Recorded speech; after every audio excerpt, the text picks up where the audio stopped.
ज्योतिष शास्त्र भगवत गीता में भी है, बल्कि भगवत गीता में ज्योतिष शास्त्र की जड़ें हैं। लेकिन ये जड़ें इतनी गुप्त हैं कि इन्हें खोज पाना बहुत कठिन है। आप जानते हैं कि ज्योतिष शास्त्र में हम ग्रहों को देख करके लोगों के कर्म के बारे में बताते हैं कि आपके कर्म पहले कैसे रहे, आप अगले कर्म कैसे कर सकते हैं, इसकी संभावना उनके प्लेनेटरी पोजीशंस को देख करके बताते हैं। अब प्लेनेटरी पोजीशन से लोगों के कार्मिक पैटर्न्स कनेक्ट कैसे होते हैं, इस बात का जो सूत्र है वो भगवत गीता में आपको मिलता है। लेकिन बड़े बड़े आचार्यों के मत में कितना कंफ्यूजन है इस श्लोक को लेकर के, ये मैं आपको लाइव एग्जाम्पल के तौर पर आज दिखाता हूँ। ये है भगवत गीता के 8वें अध्याय का 25वां श्लोक। धूमो रात्रिस तथा कृष्ण षण्मासा दक्षिणायनम तत्र चांद्रमसम ज्योतिर्योगी प्राप्य निवर्तते। इसकी दूसरे लाइन का जो भाष्य है, जो शंकराचार्य करते हैं, उस भाष्य को देखिएगा। चंद्रमसी भवम चांद्रमासम ज्योति फलम इष्टाधिकारी योगी कर्मी प्राप्य भुक्त्वा तत्क्षयात निवर्तते। हिंदी अर्थ देखिए। चंद्रमा की ज्योति को अर्थात कर्मफल को प्राप्त होकर भोग कर उस कर्मफल का क्षय होने पर लौट आता है। चंद्रमा की ज्योति अर्थात कर्मफल, ये सिद्धांत है।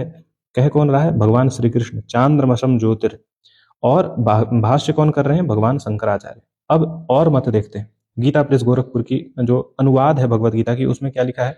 सेम श्लोक, उसका अनुवाद में अंतर क्या आता है? यहाँ पर लिखा है चंद्रमा की ज्योति को प्राप्त होकर स्वर्ग में अपने शुभ कर्मों का फल भोग कर वापस आता है। यहाँ कर्म फल नहीं, स्वर्ग की बात की गई है। फिर उसके बाद देखते हैं इस्कॉन की भगवत गीता में श्रील प्रभुपाद क्या कहते हैं। ये वही श्लोक है, देख लीजिए 25वां श्लोक। और चांद्रमसम का अर्थ लिखा है चंद्रलोक को, और उसके बाद क्या है? अनुवाद में लिखा है वह चंद्रलोक को जाता है किंतु वहां से पुनः पृथ्वी पर चला आता है। और भाष्य में, व्याख्या में क्या लिखा है? चंद्रमा में उच्च श्रेणी के प्राणी रहते हैं। चंद्रमा में उच्च श्रेणी के प्राणी रहते हैं, ठीक है।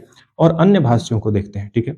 माधवाचार्य के भाष्य को देखिए। माधवाचार्य ने इस श्लोक पर भाष्य किया ही नहीं है, कुछ भी नहीं किया है, नो कमेंट्स।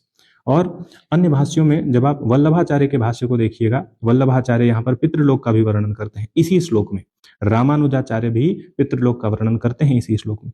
तो कोई आचार्य पितृलोक की बात कर रहा है, कोई कर्मफल की बात कर रहा है, कोई स्वर्ग की बात कर रहा है, और कोई कह रहा है कि चंद्रलोक में चंद्रमा के ऊपर ही लोग रहते हैं। इन सभी भाष्यों में शंकराचार्य का भाष्य ही श्रेष्ठ है। और मैं प्रयास करूंगा इस श्लोक का विस्तृत वर्णन करने की आगे की वीडियोज में। आप मुझे फॉलो कर सकते हैं उसके लिए। लेकिन आप समझिए, जब बड़े बड़े आचार्यों में, भाष्यकारियों में एक ही श्लोक को लेकर के इतना मतभेद है, तो जो विद्यार्थी हैं या व्यक्ति जो जिज्ञासु है और गीता के गहरे अर्थ को समझना चाहता है, उनकी क्या स्थिति होगी। धन्यवाद।